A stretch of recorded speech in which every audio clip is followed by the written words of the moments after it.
Okay चलो छोकराओ हवे गई काले आपणे जेटला एमसीक्यू सॉल्व कर्या था एनाथी हवे पाछा आजे थोड़ा केवा आगळ वधीए।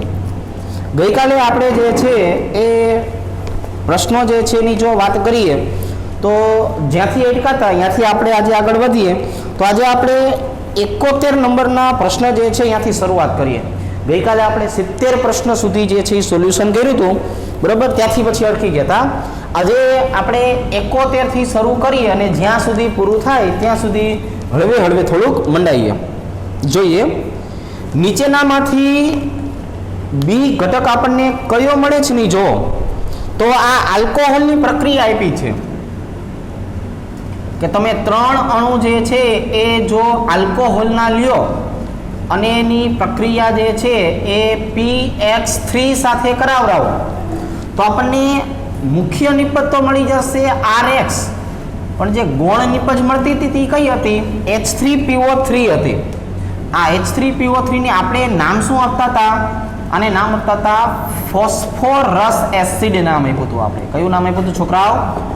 फॉस्फोरस एसिड जे छे एना तरीके आपणे ओळखावता हता। चालो बीजुं इलेक्ट्रॉन आकर्षक समूह NO2 क्लोरोबेन्जीन में ऑर्थो और पेराइम बंने स्थान पर होय अने जो क्लोरीन नो OH वडे 368 केल्विन थी ऊंचा तापमाने विस्थापन करवामां आवे ने तो अहींया आपने जे छे 76% निपज मळशे। बरोबर, तमे थोडुं याद राखजो, हूँ तमने प्रक्रिया लखीने समजावुं छुं के अहींया अने अहींया एम बंने जग्याए कोण आवेलुं छे NO2। जेम जेम इलेक्ट्रॉन खेंचवावाळा समूह वधता जाय के नहीं एनी साथे साथे आज क्लोरीन छूटा पड़वानी जे वृत्ति है ने पण वधती जाए, एटला माटे अहींया आपणे 76% जवाब मळे। जो हजू पण हूँ आ जग्याए एक ऑर्थो स्थान मूकी दऊं ने, ऑर्थो स्थान पर NO2 मूकी दऊं ने तो हजू पण आ क्लोरीन मुक्त थवानी वृत्ति वधी जाए, 95% थी पण वधारे निपज मळे छे। चालो 73 नंबरनो प्रश्न जोईए। विनाइल क्लोराइड में सिग्मा और बाई बंध जे छे एनी संख्या गोतवी छे। विनाइल क्लोराइड एटले कोण थयुं? हाइड्रोजन हाइड्रोजन हाइड्रोजन अने क्लोरीन CH2 CHCl अने विनाइल क्लोराइड कहेवाय। पाई बंध बधाने देखाय छे तो कि हाँ एक सिग्मा 1 2 3 4 अने 5। तो सिग्मा बंधनी संख्या जे छे ए आपने केटली जोवा मळे छे? सिग्मा बंधनी संख्या आपने जे छे ए आटली जोवा मळे छे। बराबर, चलो 1 અને 5। 76 नीचेनामांथी अग्निशामक, अग्निशामक शब्द आपणे गई काले पण शीखाता।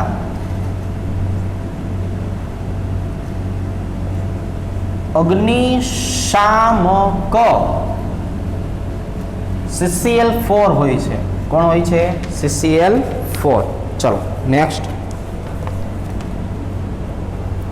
मिथाइल आयोडाइड नी वृज्ज प्रक्रिया करो तो शुं निपज मळे? मिथाइल आयोडाइड केटला थया? CH3CH3II। वुड्स प्रक्रिया सोडियम नी हाजरी में सोडियम साथे सूका अथवा शुष्क ईथर नी हाजरी में, એટલે આવા સમયે આ બંને જગ્યાએથી જે દૂર થાય એટલે અહીંયા આવશે -2 NaI। શું આવી જશે? -2 NaI। બંને ભાઈબંધ એકબીજા સાથે જોડાઈ જશે એટલે શું બની જાય? CH3CH3। શું બની જાય? CH3CH3। આપણે ઇથેન જે છે એ ઇથેનની જો વાત કરીએ તો આ પ્રશ્નમાં આપણને ઇથેન જવાબ મળે। तो 75 नंबर प्रश्न एवो थयो छोकराओ जेमां आपने इथेन जवाब मळे छे। चलो नेक्स्ट। नीचे आपेली प्रक्रियानुं नाम गोतो। जो प्रक्रिया आवी छे CH3CH2Cl NaI एसीटोननी हाजरीमां। हवे जो एसीटोननी हाजरी पण सूचवे छे अने सोडियम जे छे ई क्लोरीन साथे जोड़ीने जे आयोडाइड निपज बनावे छे ने आयोडो आल्केन प्रकारनुं ए पण एवुं दर्शावे छे कि आ प्रक्रियाने आपणे फ्रिंकल स्टेइन प्रक्रिया तरीके दर्शावी शकाय। कई प्रक्रिया तरीके दर्शावी शकाय? ફ્રિંકલસ્ટેઇન પ્રક્રિયા તરીકે દર્શાવી શકાય. ચાલો, ક્લોરોફોર્મને હવામાં ખુલ્લો રાખો ને તો કયો ઝેરી પદાર્થ બને? તો કે એમાંથી ફોસ્જીન બની જાય. ફોસ્જીન એટલે કાર્બોનિલ ડાયક્લોરાઇડ અથવા ડાયક્લોરોકાર્બોનિલ. આ જે છે ને આને ફોસ્જીન કહેવાય. અતિ ઝેરી વાયુ હોય, શ્વાસોશ્વાસમાં ભળી જાય તો પણ શ્વાસ રૂંધાઈને માણસ ગુજરી શકે છે. બરાબર? ચાલો, એટલે ફોસ્જીન બનાવે. એમાંથી શું બનાવે? ફોસ્જીન. 78 નંબરનો પ્રશ્ન. ઇથેનોલ સાથે થાયોનિલ ક્લોરાઇડની રાસાયણિક પ્રક્રિયા કરવાથી શું બને? ચલો, CH3CH2OH. થાયોનિલ ક્લોરાઇડ એટલે કોણ થાય? તો કે ભાઈ SOCl અને Cl. હાઇડ્રોજન ક્લોરીન સાથે જોડાય, HCl છૂટવો પડે. ઓક્સિજન આની સાથે જોડાય, SO2 છૂટવો પડે. અને પછી ક્લોરીન આની સાથે જોડાય એટલે CH3CH2Cl બની જાય.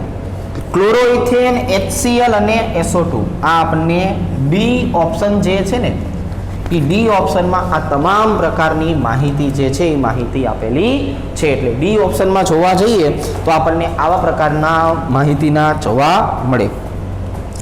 બેન્ઝીન ડાયએઝોનિયમ ક્લોરાઇડમાં કેટલા સિગ્મા અને પાઈ બંધ હોય?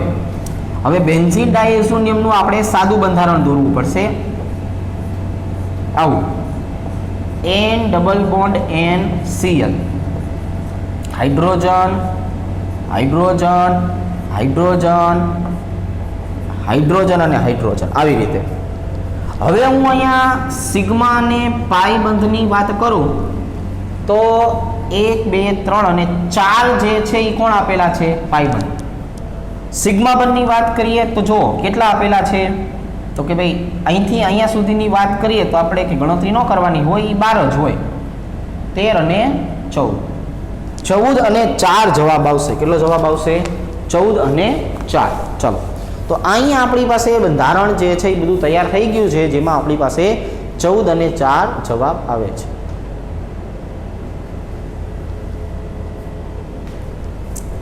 ચલો, હવે 80 નંબરનો પ્રશ્ન જે છે અહીંયાથી શરૂઆત કરીએ. બરોબર છે? તો 80 પ્રશ્નથી 100 સુધી પહોંચવાની છે. સદી મારી અને નોટ આઉટ થઈને આપણે અણનમ રહેશું. ચાલો જોઈએ તારે 80 નંબરનો પ્રશ્ન જે છે એ શું સમજાવે છે આપણને? પેજ નંબર 2 ઉપર.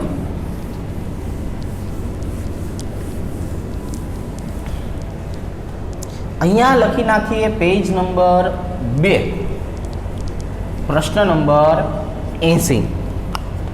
ક્લોરોબેન્ઝીનમાંથી ટોલ્યુઇન બનાવવા માટે કઈ પ્રક્રિયા વપરાય? ચલો, એક આપણને આપ્યું છે ક્લોરોબેન્ઝીન, એમાંથી નિપજ કઈ બનાવી છે? ટોલ્યુઇન. તો અહીંયા હું શું કરું? અહીંયા હું CH3Cl લઈ લો. 2 અણુ સોડિયમ અને સૂકા ઇથરની હાજરી. તો આને વુડ્સ પણ કહેવાય અને ફિટિંગ પણ કહેવાય, પણ આખી પ્રક્રિયાને તો વુડ્સ ફિટિંગ કહેવાય. કઈ કહેવાય? Woods fitting. તો વુડ્સ ફિટિંગ પ્રક્રિયા કરશો તો આપણને જે છે એ આવું બંધારણ મળી શકે. ચલો, 81 નંબરનો પ્રશ્ન. પાયરીન કોણ છે? આગ બુઝાવવા માટે વપરાતો CCl4 જે છે ને એને આપણે પાયરીન તરીકે ઓળખાવી શકીએ છીએ. કોને? આગ ઓલવવા માટે થઈને જે આપણે લેતા હતા ને એને આપણે પાયરીન તરીકે ઓળખાવી શકાય. ચાલો, SNO1 પ્રકારની પ્રક્રિયામાં કયા પ્રકારનું વિભાજન થાય? તો જો ફોર એક્ઝામ્પલ આપણે ડેમો જ લઈ લઈએ કે અહીંયા ક્લોરીન છે. તો ક્લોરીન જે છે એ દ્રાવકની હાજરીમાં બંધના ઇલેક્ટ્રોન લઈને છૂટો પડે એટલે ક્લોરીન માઇનસ બને અને કાર્બ કેટાયન એટલે કે ઈ પોઝિટિવ ચાર્જ બને. તો એનો મતલબ એવો થયો કે એક ઋણવીજ ભારિત નિપજ બને, એક ધનવીજ ભારિત નિપજ બને. તો આવા વિભાજનને અસમ વિભાજન કહેવાય. શું કહેવાય? અસમ વિભાજન SN1 પ્રક્રિયા જે છે એની જો આપણે વાત કરીએ તો SN1 પ્રક્રિયા આપણને અસમ વિભાજન પ્રમાણે નિપજ આપે છે. ચાલો હવે આપણને વાત કરેલી છે 83 નંબરનો પ્રશ્ન. જો અત્યારે જ આપણે જે સોલ્વ કર્યો ને 80 નંબર ભાઈ કે તમે ક્લોરોબેન્ઝીન અને મિથાઇલ ક્લોરાઇડને સોડિયમ ધાતુની હાજરીમાં ભેગા કરો તો એ બરાબર શું બને? તો કે તો એ બરાબર ટોલ્યુઇન બને. અને ટોલ્યુઇનની પ્રક્રિયા જે છે એ Cl2 અને FeCl3 ની હાજરીમાં કરો તો શું બને? તો ઓર્થો અને પેરાક્લોરોટોલ્યુઇન બને. તો કોણ બને? ઓર્થો અને પેરાક્લોરોટોલ્યુઇન જે છે એ ટોલ્યુઇન બને. ચાલો નેક્સ્ટ. હેલોમિથેનના ઉત્કલન બિંદુનો સાચો ક્રમ કયો? હવે જો ઉત્કલન બિંદુની જો આપણે વાત કરીએ તો આપણે જે છે એ વિદ્યુત ઋણતાને આધારે જોવું પડશે. તો વિદ્યુત ઋણતાને આધારે જોવા જાવ કે શેમાં સૌથી વધારે આપણને વિદ્યુત ઋણતાના મૂલ્યો જોવા મળે છે? CH3F, CH3Cl, CH3Br અને CH3I. બરોબર છે.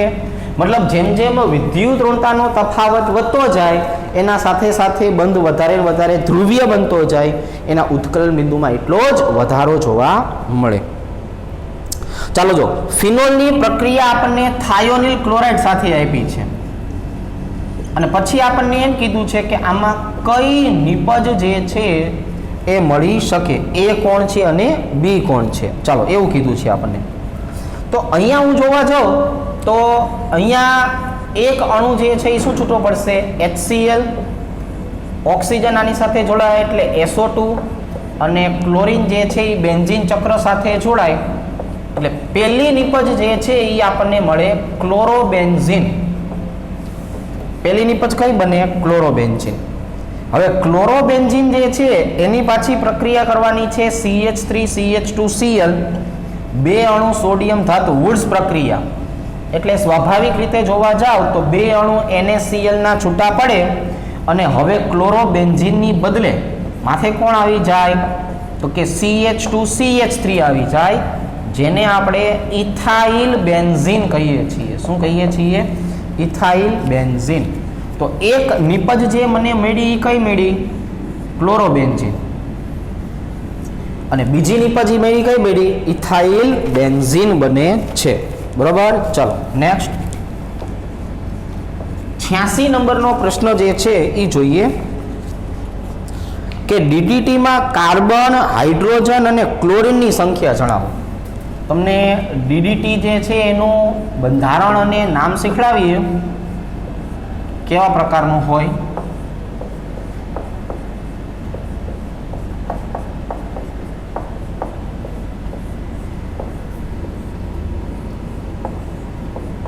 આવી રીતે જો હવે આમાં જુઓ તમે, આમાં હાઇડ્રોજન હજુ આપેલા છે ને 1 2 3 4 5 6 7 8 બરાબર. ચાલો કુલ હાઇડ્રોજનની સંખ્યા કેટલી થઈ? 8 અને 1 હાઇડ્રોજન 9 આવેલા છે. કાર્બન કેટલા આવેલા છે? કાર્બન 1 2 3 4 5 6 7 8 9 10 11 12 13 14 કાર્બન આવેલા છે.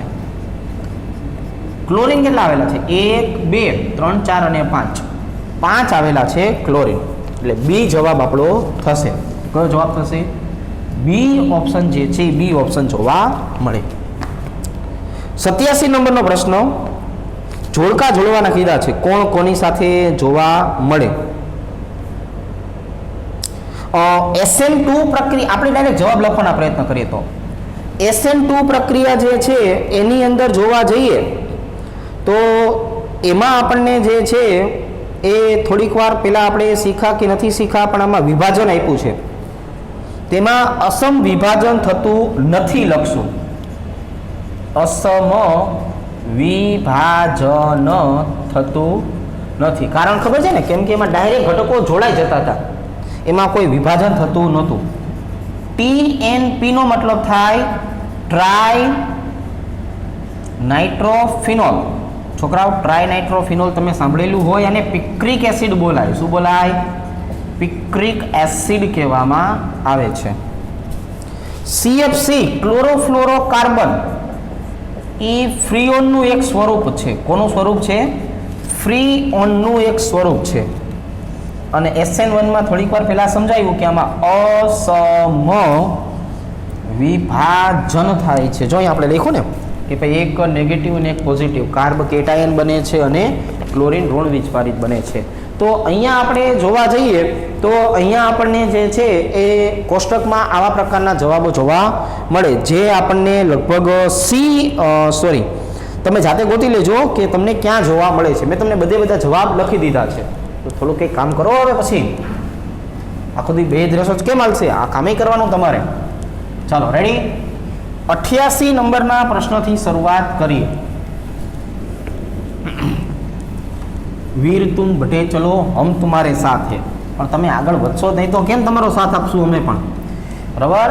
એટલે નકરું ખાખા ન કરતા ખાઈને થોડુંક કામે કરજો, હલનચલન કરજો, નકર પછી ગોઠિયા જેવા થઈ જશો. ચાલો, તો 88 નંબરના પ્રશ્ન જે છે ત્યાંથી હવે આપણે આગળ વધીએ. અહીંયા પેજ નંબર 3 લખી નાખીએ, ક્વેશ્ચન નંબર લખી નાખીએ 88. એમાં એટલું મસ્ત રીતે આપ્યું છે ને કે આપણને કંઈ ખબર જ ન પડે. પીનું રિડક્શન કરો, ક્યુ બને, ક્યુનું નિર્જલીકરણ કરો, આર બને, આરનું હાઇડ્રોક્લોરિનેશન કરો તો એસ મળે. તો આમાં PQRS શું છે? કાંઈ આપ્યું નથી, ગોતવાનું છે. પણ એટલી ખબર પડે કે હાઇડ્રોક્લોરિનેશન કરશું કે નહીં. એટલે જો છેલ્લી જવાબ આપણને આપ્યો છે કે છેલ્લો જવાબમાં શું બને છે? CH3CH2Cl. મતલબ હું અહીંથી શરૂઆત કરું, CH3CH2Cl3. મતલબ આ આવી રીતે આવેલું છે એટલે આ S થઈ ગયું. ચલો, હાઇડ્રોક્લોરિનેશન તમે કરો છો એટલે HCl તમે ઉમેરું કહેવાય. તો એનો મતલબ કે અહીંયા દ્વિબંધ હોવા જોઈએ તો જ આવું બને. તો આ જે દ્વિબંધ વાળો ભાગ જે છે ને એ કોણ હોવું જોઈએ? S ની પહેલા કોણ આવે? R. તો આ R હોવું જોઈએ. નિર્જલીકરણથી દ્વિબંધ ક્યારે બનતા હોય? નિર્જલીકરણથી દ્વિબંધ ક્યારે બનતા હોય? તો કે ભાઈ જ્યારે આપણી પાસે અહીંયા OH આવેલું હોય ને ત્યારે બનતા હોય. એટલે આ એની પહેલાનું થઈ ગયું એટલે આને હું Q કહી દઉં. શું કહી દઉં? Q. અને કોનું રિડક્શન કરો તો મળે? તો એમાં બધા આપ્યા છે. જો બે એસિડ આપ્યા છે, આલ્ડીહાઇડ આપ્યા છે, બરોબર છે. જો આલ્ડીહાઇડ હોઈ શકે, આ પણ હોઈ શકે. પણ જો જેમાં આલ્ડીહાઇડ અને એસિડ છે ને બેમાં બધા ઓપ્શન જોવા જઈએ ને તો ખબર પડે કે અહીંયા એસિડ આપ્યું છે. મતલબ આપણે 2 કાર્બન વાળો એસિડ જે છે એ એસિડ લેવાનો છે એટલે આ P થઈ ગયું. બરાબર? બધા ઓપ્શન આમાં સેટ થાય છે ને આ બધું સેટ થાય છે ઓપ્શન નંબર C ની અંદર. તમે જોયું આપણે પ્રશ્ન કઈ રીતે સોલ્વ કર્યો? છેલ્લેથી સોલ્વ કરતા આગળ આવવું પડ્યું આપણે, પછી આપણને જવાબ મળે. ચાલો, નીચે આપેલ પ્રક્રિયામાં આઇસોપ્રોપેનોલ કઈ પ્રક્રિયા બનાવે છે? તો પેલામાં જો એસિટોનની પ્રક્રિયા કરો ને તો આપણને ખબર છે કે ભાઈ તૃતીયક બને. એસિટોન છે એટલે કીટોન, કીટોનનું તમે ગ્રિગ્નાલ પ્રક્રિયા કરો ને તો શું બની જાય? કીટોન બને. પણ જો બીજું આપશે, કારણ કે એ કોણ છે? આલ્ડીહાઇડ. અને આલ્ડીહાઇડ હોય એટલે એમાંથી આપણને દ્વિતીયક જે છે એ દ્વિતીયક આલ્કોહોલ મળે એટલે એ કોણ થયું? આઇસોપ્રોપેનોલ. એટલે બીજું આપે. ફોર્માલ્ડીહાઇડ તો આપશે નહીં તો દ્વિતીયક થઈ ગયું. પણ હવે આ 2-ક્લોરોપ્રોપેન જે છે એમાં પણ વિચારીએ. ચોથામાં CH3 CHCl અને CH3. આને આપણે જળ વિભાજન કરીએ એટલે અહીંયા આપણને કીધું છે ને જલીય NaOH લ્યો એટલે NaCl છૂટું પડે. તો અહીંયા પણ આઇસોપ્રોપાઇલ આલ્કોહોલ મળવાના ચાન્સ છે. એટલે બીજામાં અને ચોથામાં જે છે એ આપણને આવી નિપજ મળવાના ચાન્સ છે. ચલો, 90 નંબરનો પ્રશ્ન. DDTના બંધારણમાં અનુક્રમે સિગ્મા અને પાઈ બંધની સંખ્યા ગોતો. લ્યો બોલો. ફરીથી DDTનું બંધારણ દોરી નાખીએ આપણે. બધી જ માહિતી આપણી પાસે હોવી જરૂરી છે છોકરાઓ, એટલા માટે આ બધી મહેનત કરાવીએ છીએ. બાકી અમુક વસ્તુ છે નથી બધી આપણને ખબર હોય જ છે. ડાયરેક્ટ ઉલારી નાખવું એના કરતાં થોડુંક એક વખત જોઈ લઈએ તો વધુ મજા આવે. હવે જો સિગ્મા અને પાઈ બંધ ગોતવા છે એટલે કુંડાળા ચાલે નહીં. ત્યાં આપણે ફરજિયાત બંધ દર્શાવવા પડે. આ બધી જગ્યાએ કોણ આવી જાય? હાઇડ્રોજન. આ બધી જ જગ્યાએ કોણ આવી જાય? હાઇડ્રોજન આવી જાય. ચલો સિગ્મા અને પાઈ બંધને ગોતવા નીકળીએ. પાઈ તો દેખાય છે 1 2 3 4 5 6 છે. તો પછી સોલ્વ કરવાની જરૂર છે તો કે હા છે, કેમ કે 6 પાછું બે જગ્યાએ છે. હવે અહીંયા હું જોવા જાઉં ને તો આમ પણ મને આઈડિયા આવી જાય. કઈ રીતે? તો કે આટલું જે હોય ને આટલું એ 12 હોય, આટલું જે હોય ને એ પણ 12 હોય. 13 14 15 16 17 બરોબર. એટલે 1 2 3 4 અને 5. તો 12 દુને 24 + 5 29 થયા. 29 જે છે એ સિગ્મા બંધ અને 6 જે છે એ કયા થઈ ગયા? પાઈ બંધ. રેડી? ચાલો 91 નંબરનો પ્રશ્ન અહીંયા લખીએ. તેલ, ચરબી અને પેટ્રોલ જેવા પદાર્થથી લાગેલી આગને બુઝાવવા માટે પાયરીનનો ઉપયોગ કરીએ. જો પાયરીન લખીએ એટલે આપણને યાદ આવે કે આગ બુઝાવવા માટે થઈને પાયરીન વપરાતું હતું. ચાલો નીચેનામાંથી કયો પદાર્થ પ્રકાશ ક્રિયાશીલ સમઘટકતા ધરાવતો નથી? લેક્ટિક એસિડ ધરાવે? તો કે હા ધરાવે. હું તમને લેક્ટિક એસિડનું બંધારણ દોરી દઉં. CH3COH H અને COOH આ લેક્ટિક એસિડ છે, જેમાં ચારે ચાર જે છે એ કેવા થયા? અલગ અલગ. એટલે આમાં છે propanoic acid CH3CH2 C double બંધ OH. આમાં એક પણ કાર્બન કિરાલ કાર્બન તરીકે વર્તી શકતો નથી. ગ્લિસરાલ્ડિહાઇડ, ગ્લિસરાલ્ડિહાઇડ આને કહેવાય. આમાં પણ બધા જે છે એ કિરાલ કાર્બન છે. અને ગ્લુકોઝમાં તો 4 છે. ગ્લુકોઝની વાત કરીએ ને 1 2 3 4 5 અને 6.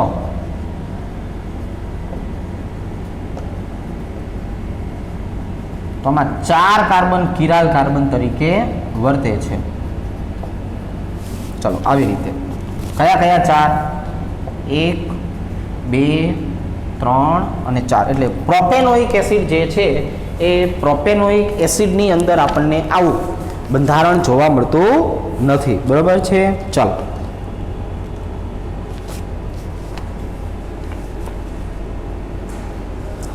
હવે એના પછીનો પ્રશ્ન જે છે એ જરાક જોઈએ. 93 નંબરનો પ્રશ્ન. તો 93 નંબરના પ્રશ્ન જે છે એમાં પણ આપણે એ જ કીધું છે કયું સંયોજન પ્રકાશ ક્રિયાશીલ નથી અથવા છે. તો એમાં પણ આપણે ઓપ્શન સોલ્વ કરશું ને એમ આઈડિયા આવશે કે ભાઈ કોને પ્રકાશ ક્રિયાશીલ કહેવાય, કોને પ્રકાશ ક્રિયાશીલ કહેવાય નહીં.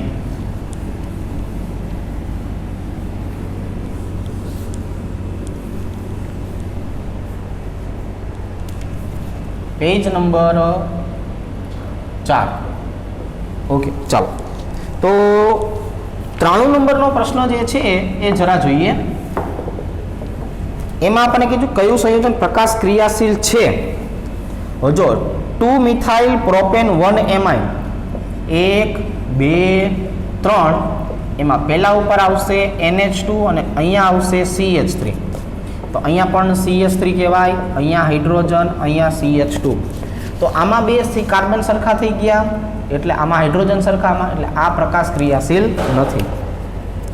હવે બ્યુટેન 2 એમાઇન 1 2 3 4 2 એમાઇન એટલે અહીંયા NH2, અહીંયા હાઇડ્રોજન, અહીંયા CH3, અહીંયા CH2, અહીંયા CH3. તો આ પ્રકાશ ક્રિયાશીલ છે. કઈ રીતે ખબર પડી?